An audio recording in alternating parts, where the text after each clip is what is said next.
Tututukan ang kalidad ng edukasyon sa bansa. Ito naman ang binigyan din ni Pangulong Ferdinand R. Marcos Jr. na pangunahan ang sectoral meeting sa Malacanang ngayong araw kasama ang ilang opisyal ng DepEd. Si Kenneth Paciente sa sentro ng balita. Kenneth.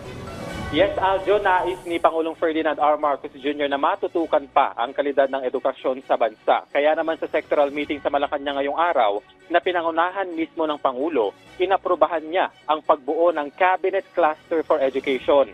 Ayon kay Education Secretary Sonny Angara, ang hakbang na ito ang nakikitang paraan ng pamahalaan para tugunan ng learning o education gap sa Pilipinas na ayon sa pag-aaral ay nasa 5.5 years.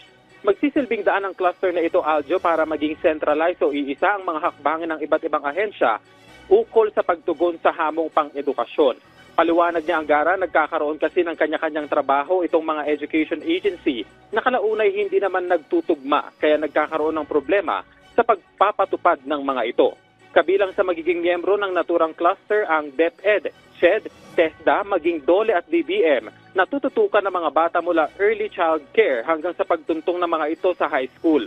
Muli namang binigyang diin ng DepEd na patuloy nilang tututukan ang iba pang problema sa edukasyon sa bansa, kabilang na ang classroom shortage, maging ang kakulangan sa mga guro.